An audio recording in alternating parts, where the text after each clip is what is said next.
Start with the end in mind. How do you want to be remembered? What type of teammate do you want to be? When you're gone, what do you want people to say about you?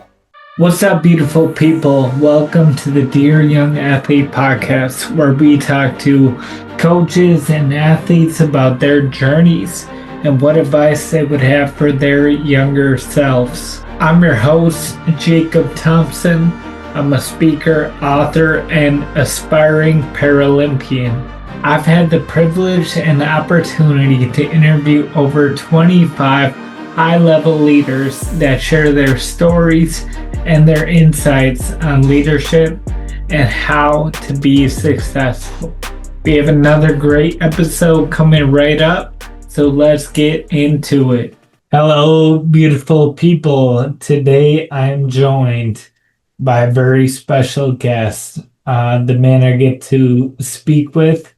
He's a husband, he's a father, he's an educator and a head football coach, a former football collegiate athlete. But above all that, he's a man of God, a man of faith, and I can't wait to hear his story, his wisdom that he will share with us. Without further ado, Jared Lyle. Hey, how's it going? Coach Lyle, how are you? Oh, fantastic. Living the dream every day, man. Yeah. Well, you're a head football coach. You played football in college, but take us back. Where did it all begin for you? How did you fall in love with sports? So growing up, I grew up in Illinois, and I've always been a super active person, and I've always loved sports. And I started playing baseball when I was really, really young. And so from there, I just always remember going out to eat with my family. I remember at the restaurant we went to, they had pictures of football teams up there, youth football teams. I remember telling my dad, hey, that's what I want to do. I want to play football. And so that kind of started. I started playing tackle football in third grade, and I fell in love with it. I played from third grade all the way through college. But along with that, I wrestled a year in kindergarten, but then I wrestled again from sixth grade all the way through high school. And I stopped playing baseball after my ninth grade year. But for me, sports was everything. I love sports. I love competing. And for me, I just feel like that's the spirit I have, is the competition. I love to compete. It doesn't matter what it is. I just want to be the best at it. And God's kind of given that spirit of just whatever you do, just competing to be your best. And so I've always fell in love with sports because it's kind of itched that scratch of being able to compete in everything. Yeah, I don't know. I wouldn't want to maybe play cards or board games with you. Yeah. No. I've had to learn how to tone it down a little bit. In my kids, I still have to earn it, but I'm not going to give it to them. Yeah. Well, it helps when you get married and your wife is like, hey, it's just cards. Relax. So bring us into that world when you were in high school. What did football and wrestling look like for you at that point? Well, for me, it's like and it's funny nowadays, now that you're coaching, like especially with wrestling and with baseball, with these sports go year round, but I just played the sports during the season. And during the summer, I was committed to football lifting, doing all the camps, doing everything we had to. And then I just dove in, and every day was just football. And I absolutely loved kind of going in. My linebacker coach always used to say, hey, if you want to be really good, you should be here in the morning and watch film. I'd go in and watch film. And I'd do everything I could do to get myself better. I love to compete at practice. I love to get better. And football was my life. Like, it wasn't for sports, I definitely would not have tried as hard in school. But even that, we go to that competition piece. I was that person in class, like in a math class, I wanted to have the best score on the math test. I would check everyone's score to make sure my score was the best. Mm-hmm. And that just kind of propelled my life. And I just knew growing up that in one way or another, I want to be involved in sports, because I just know how much life it gave me. And I know how much life my coaches kind of breathed into me. And I had the awesome, unique opportunity so growing up, my family, I have 7 siblings. 5 of my siblings are adopted. So I have a very unique family, and my older siblings, that my bio siblings, my older sister is 8 years older than me. My older brother is 6 years older than me. And I have another older adopted brother who's 2 years older than me, and then all my younger siblings. But I also had the opportunity in high school is I got to play football with my older brother. And I also, my other brother, who's 6 years older than me, he was my English teacher, and I had him as a coach for football and wrestling. And so I think seeing that and just seeing his investment and just that relationship we got to build as a athlete, as a coach, I just knew going through high school, I just knew what I wanted to do is I want to coach football when I grow up, and that just kind of made it a part of my life. Yeah. Yeah. So, side question. It seems like these days in school and with youth things have gotten less competitive and less rewarding of being the best at something. When we were kids, every year in gym class, you do several competitions, and it seems that some of that has changed. As somebody in education who is a competitor like yourself, and that actually has helped you in life to get your grades and do your best, what's kind of your take on that? How do we have healthy competition for young people? I think in life, everything's about balance.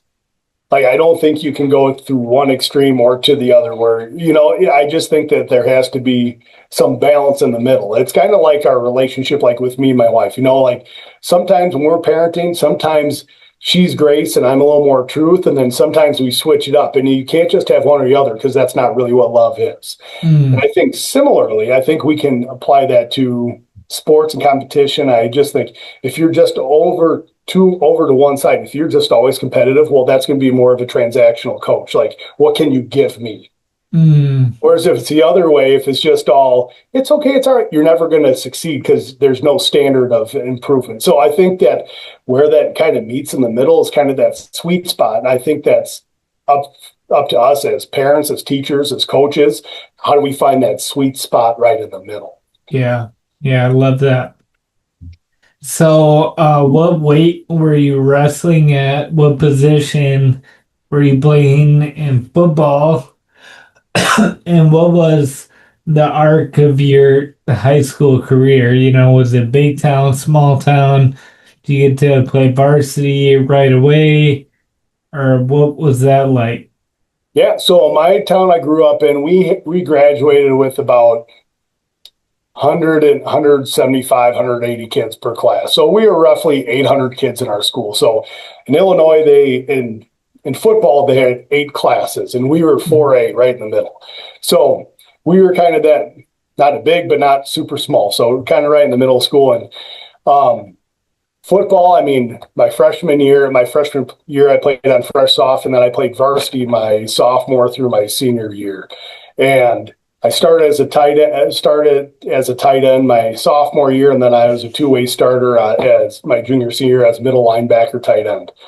And then I was a 4-year varsity letter winner in wrestling. I wrestled 171 my freshman year, 189 my sophomore, junior year, and then 215 my senior year.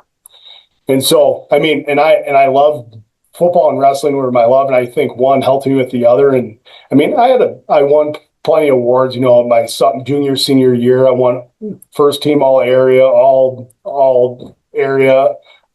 The papers voted me as an all metro, all area team. And so I had a lot of those things. And I went to state at my junior year of wrestling as well.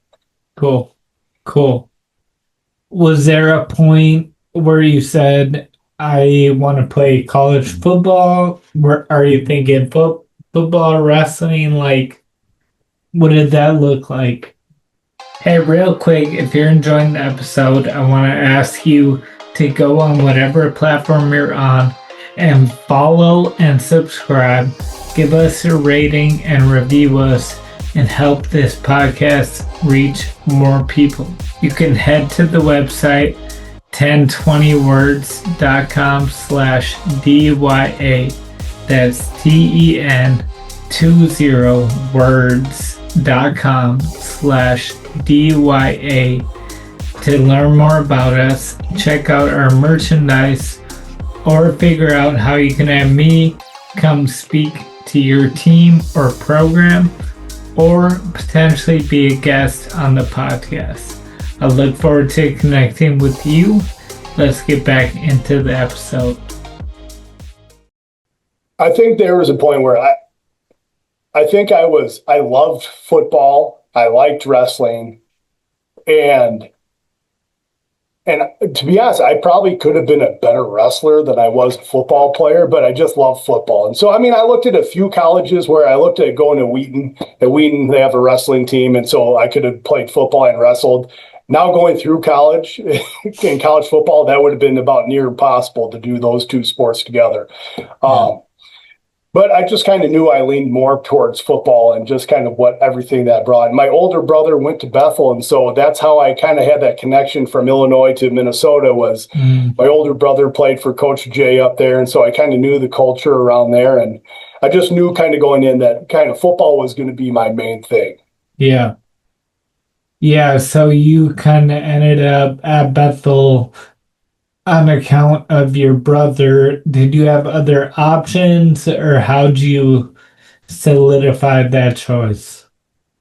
Yeah, my going in my senior year was really busy. I mean, we went to every single camp you could go to, and really it boiled down for me was, am I going to go to Bethel, or am I going to go to Wheaton? Those were two really good, strong Christian schools. I really enjoyed both of them. And I also had an option to go to Northern Illinois. They wanted me to long snap. I didn't want to long snap for 4 years. So, You wanted to hit people. Absolutely. I wanted to run around on the field and play football, although long snapping would have been terrible. But no, I just think it was the relationship with the coaches, and I knew the experience my brother had at Bethel. And I honestly, when I did the recruit days, I actually enjoyed Wheaton way more, but I kind of wanted to get away to do my own thing as well. I could be 45 minutes away from home, or I could be in Minnesota 6 hours away. And so part of me wanted to make it my own. And just my brother has an experience at Bethel, and then I wanted to do kind of that same thing. Yeah. So tell us about your college days and experience playing football. Was it, I mean, you didn't go to a small high school, but not super big. What did you find your place easily on the football field, or, did you get to play early, or was it kind of a harder road? And that's kind of the wild thing is like, so being in a 4A school, kind of in the middle of the road, I went from being the guy on the team, like I was the best football player on the team. I played offense, I played defense. I never left the field ever. I played every special team, and I loved it. I loved being a part of every facet of the game. And so then you go to Bethel, and you walk in there, and there's a lot of guys, and there's a lot of really good football players. In my freshman year, all I did was long snap. I did kickoff return and kickoff. I played, and then most of the time I sat on the sideline, and that was all I did. And then it was to a point where I wasn't good enough to get on kind of the field on Saturdays, but they didn't want me to practice with the practice squad because I was about the second deep at linebacker.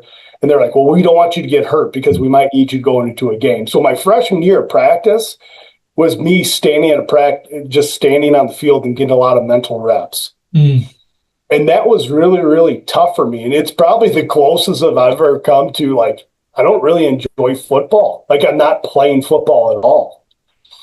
And then my sophomore year, I played all the special teams. I got in a little bit more at linebacker, but then I'll never forget, Coach Miller came up to me. He sat down after we played St. Thomas. He said, hey, Jared, I know you're playing linebacker, and you could be a pretty decent linebacker, but I really think you could be a good nose. And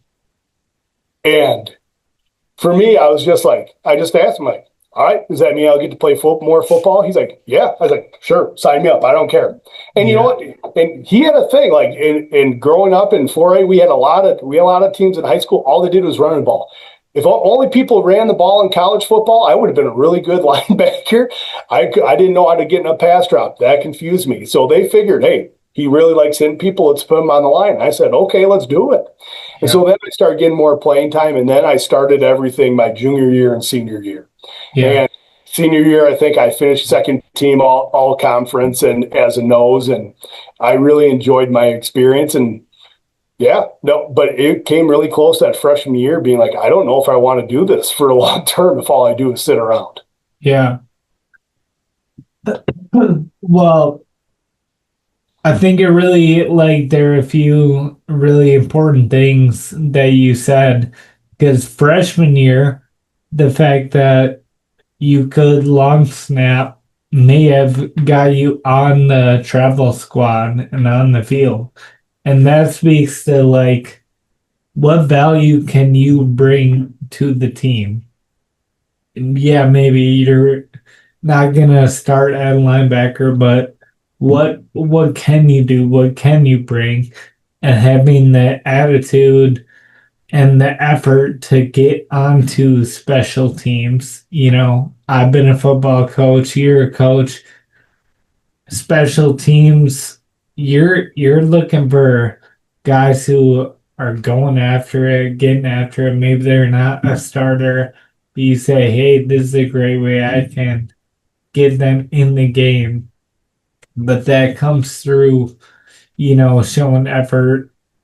And that's just a life thing of like, hey, maybe you don't have the job you want, but what can you offer your company in the meantime? Like, how can you make yourself valuable?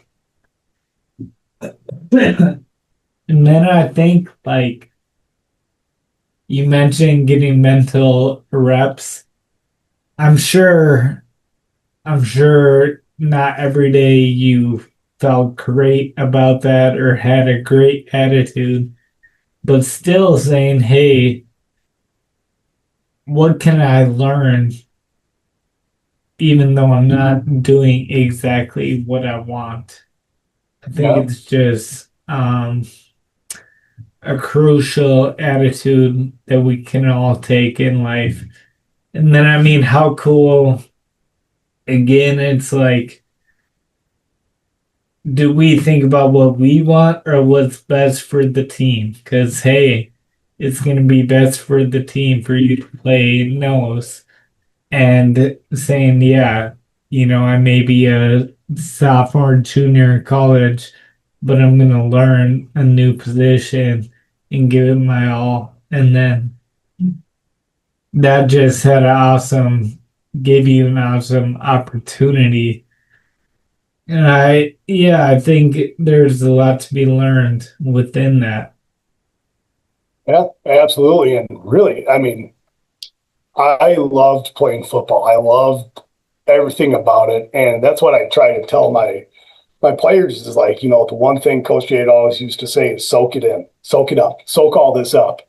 Because it's all the little things you remember, right? And it went from special teams was like, ugh, that's all I'm on. My senior year, I loved being on kickoff return. It was my favorite special team ever. I was the back line. I get to go try to find a small guy and hit him. It was the best thing. But even the little things like how you hold hands in the huddle, like we had a specific way we held hands. And so it's like, it's all those little things and you just want to soak all that in. And I think you make a great point. It's like, what are your gifts that you have to give? And you might not have the role yet, but what can you do within the role you do have? And I think that's a lot to learn because, like, as a 19-year-old kid, I was just thinking about, well, I want to do this. But now, as an older person and as you mature, you figure out, well, how can we do this in our lives right now? Yeah. Yeah. So, in that, Coach Jay, for people who don't know, just a legend, awesome culture guy. What was it that made you say, I want to be a football coach and teacher when I graduate? Yeah, I think, I mean, it goes back to how I grew up, and I have my five adopted siblings, and you kind of get to see the brokenness in people's lives. And so we have these kids, and it was our family, that was our ministry. We took care of kids, and that's what we did.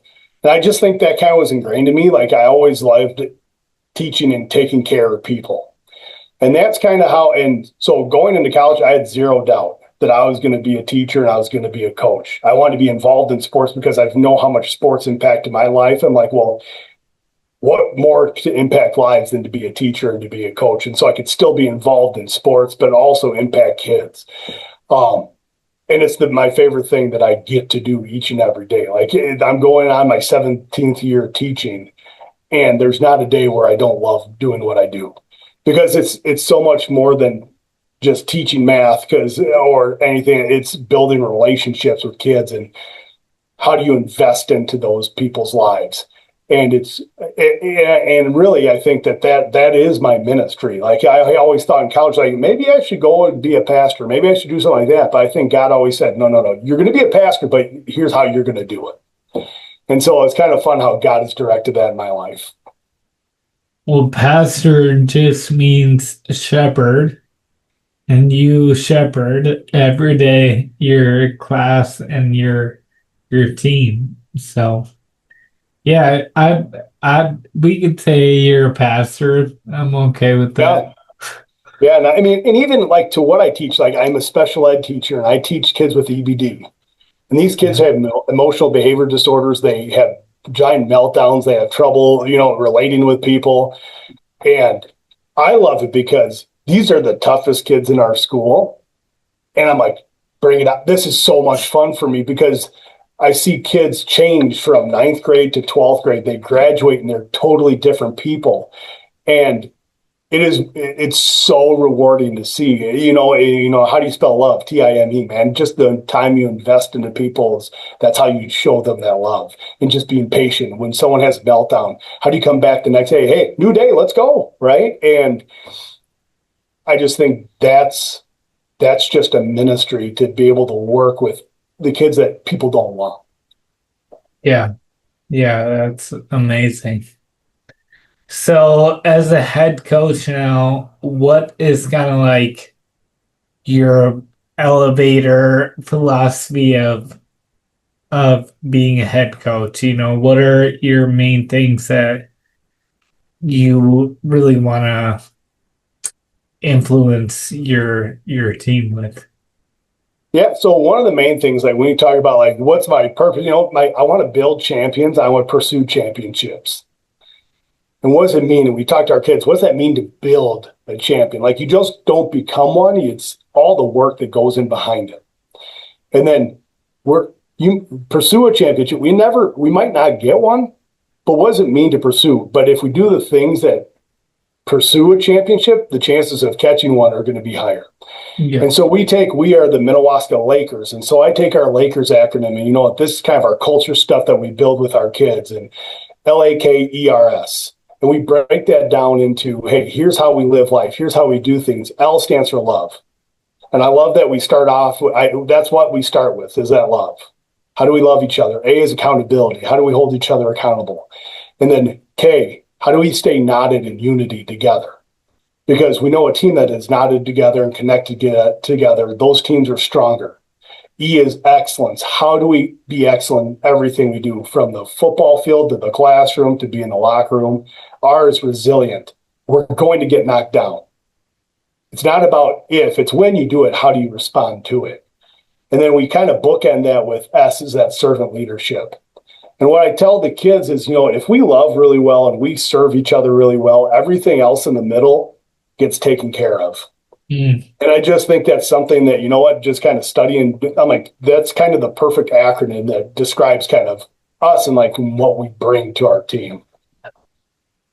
Did you inherit that or come up with it? No, I came up with that, and Yeah, yeah, and I just thought it just fit perfectly. awesome. So, your family adopted all these kids growing up. You went to Bethel, a Christian school. Um, teaching, coaching is your ministry. Tell us about your, personal faith journey. What has that been like for you? What have been some of the main moments?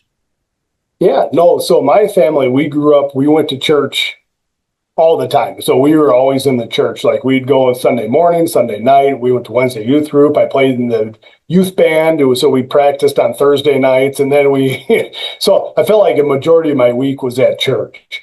And so we had a strong faith-based family. And you know what? I grew up in, when I was young, I became a Christian. And I think that there's certain aspects, like times in my life. I remember sixth grade going to junior high summer camp and rededicating my life to Christ, and just kind of that moment there. And so I think that there's always been those moments in my life. And then I'll never forget, I think that's just kind of where God put my competitiveness in my heart. Because I remember as going into high school, going out of high school into college, my pastor, which was my brother-in-law was my youth pastor growing up. Mm. It's challenged us. He's like, hey, just so you know, when kids go to college, 3/4 of them fall away from the faith. And I think God kind of was like, huh? Do you think you're going to compete or you're not? And so I was like, nope, that ain't going to happen to me, And so I always made sure going to college, I was always going to church and kind of doing those things and being involved in the community of Christ and staying. It hasn't always been easy. I haven't always been on the straight and narrow. There's times I've had to be brought back, and by the grace of God and His great, in His grace, and He's brought me back, and and that's led me to like just lived a life that's been a journey from really young to now that I've always been following God. Yeah. Yeah. I mean, the Bible, it says, outdo one another in love and good works. And so God's not opposed to competition, but it's like, how can we steer that? And I tell my sons this, like, hey, let's compete in who can, serve the most around the house and do the most nice things. Yeah, I love that. It's always about directing that God given personality in the right direction. It's like I just met someone who went to prison for dealing drugs, but now they're a business owner and they're a believer in Jesus, and it's like God takes that. You have to have a gift to run a criminal thing, and then when God can grab hold of that and direct it in the right way, that's when we really, I think, become who we're made to be. And so, what would your encouragement be for, players or whoever would listen who maybe, yeah, I'm growing up, my family goes to church, that's all good, but it's kind of, they're not necessarily anti-God, but they're not necessarily saying, hey, I want to follow Jesus with all my heart. What's your encouragement there? Hey man, cool shirt. Oh, thank you, man. What is that logo? I've never seen it before. Yeah, it's actually based on 1 Timothy 4:8, which says physical training is good, but training in godliness is better, having value in this life and the next. The 8 is like an infinity because when you have a relationship with God, it lasts forever. Oh, you believe in Jesus or what? Yeah, bro, I play the game all for God's glory. He changed my life, and I want to do what I can to glorify Him. Is it a brand, or whose logo is that? Yeah, it's actually the theme verse for a cool podcast I listen to called Dear Young Athlete. It's a sports leadership podcast. You should check it out. So where can I get one? Yeah, you just go to their website, 1020words.com/DYA. That's TEN20words.com/DYA. If you use the code DYA20 with all caps, you can get 20% off your first order. They have t-shirts, shorts, hoodies, crew necks, you name it, anything you want. Yeah, man, I mean, I guess I would like to learn more. Oh, yeah, man, we got Bible study later with some of the guys if you want to come check it out. All right, bro. See you later. All right, bro. Peace.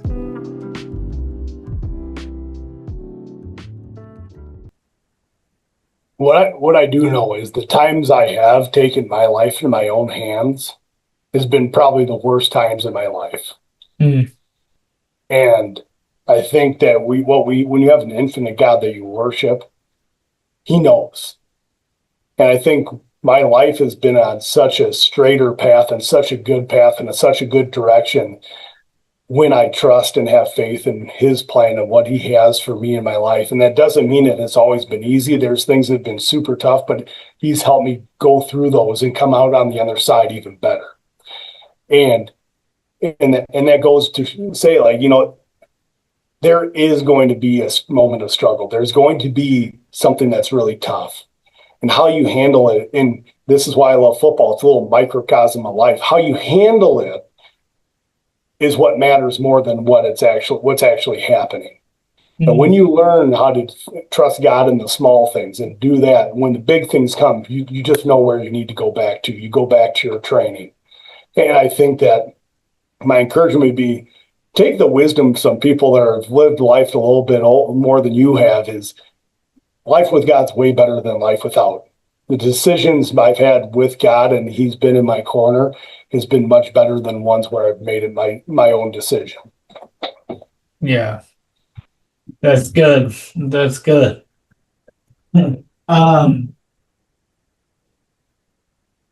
Yeah, the Bible says he who is faithful in a little will be given more. And we could look at that for football, when it's time to pick a captain or when you graduate a starter, you're looking at, hey, who has been faithful as the backup, who's been in the weight room, who's been given effort, they're gonna now get more. And just in life and in faith, that's such a principle of, like, yeah, being faithful in the little things day in, day out. Yeah. And that's like one of my captains from last year. Never started, wasn't a starter at all. Didn't play at all. He would do every special team. He would learn every position we asked him to do. And when we voted for captains last year, he was the highest vote getter. Because we talked to kids, who's represents us in our Lakers acronym? Who is that? And he was the number one vote. And so it was the coolest moment. And I probably picked this up from Coach Jay at Bethel. I mean, I cry all the time. And so I was bawling my eyes out and I saw that. And that kid, he's so great. I mean, he even came back this year. He said, "Hey, Coach, I thought I was done with football, but I don't think it's done with me. Can I come back and help any way I can?" I'm like, heck yeah, man. You're a guy I want on my staff. And it's just when you do that, when you invest, oh my gosh, it gives back 1,000 times more. Yeah. Yeah.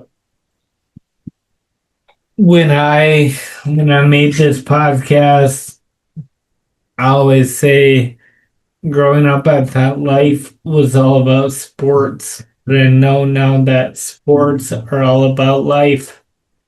And so, like you said, football really is this microcosm of life. If you had to take your top lesson from sports that you've seen in your life, what would that be? I think for me is at some time it's going to be over. At some point, everyone has to walk away. and it's going to be done. And it might not be on your own terms. It might be on your own terms. And I think the biggest thing is what I always start the year off with the kids is start with the end in mind. How do you want to be remembered? What type of teammate do you want to be? When you're gone, what do you want people to say about you? But at the same time, don't, football's not who you are. You're not a football player. What identity do you want to have? Have an identity of someone that is giving and loving and can do all these things, because that can be applied to you as a father, as a husband, as a football player, as a student. Like, find your identity in something that's not going to fade away. And I just think so often we think and I think that's the problem with youth sports now is this is who I am. But you see kids when you're away from it, who are you away from it? And I think that's a good thing to kind of remind kids is who do you want to be? Well, do those things you want to do to become that person. And don't wrap your identity up as an athlete, because every athlete is going to be who you're going to be after that. And you have to be, and that's where I'm a child of God. That's who I am. Whether that's a teacher, whether it's a coach, if teaching and coaching gets taken away, that doesn't change who I am and how I identify and where I find my value. Yeah. And I think that we put our value in far too many small, minute things that we don't think about the bigger picture of it. Yeah. Yeah, it's so good. I had a guy on this podcast who played in the NFL, and then he said when he got cut, he had never been more lost. And it just shows like you can achieve every kid's dream, but still not know who you are. And when that's taken away, what do you have left? It's funny. I had a different guest on the podcast who he played in the NFL, but he had an identity in Christ, and he talked about, man, it was awesome to play football and play in the NFL and play in college and all this because he knew who he was besides that. Right. And you're right. I mean, it ends for everyone, and most people, it's not on their own terms. You get injured or you realize you're not good enough to play at that next level, and you're done. And yeah, really, you gotta find your value, like you said, identity in something that can't be taken away or shaken. Yeah, absolutely. So, similarly, you're on the Dear Young Athlete podcast, and the way we end every episode is to complete the statement, Dear Young Athlete blank, what do you want to say to your players, to a younger Jared? What would that be? Well, I'd say, dear young athlete, know that your impact is greater than you know. Know that everything you do impacts the people around you. So whatever you do it with loving kindness and give it away. Give away all your love, because you're going to receive more from that than you ever will know. Yeah, I love it. I love it. Yeah, so much better. I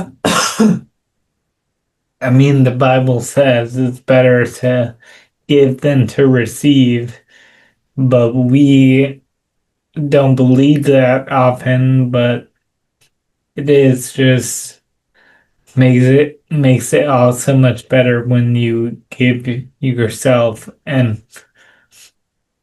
that's what makes great football team is you got a bunch of guys giving their best for the guys around them.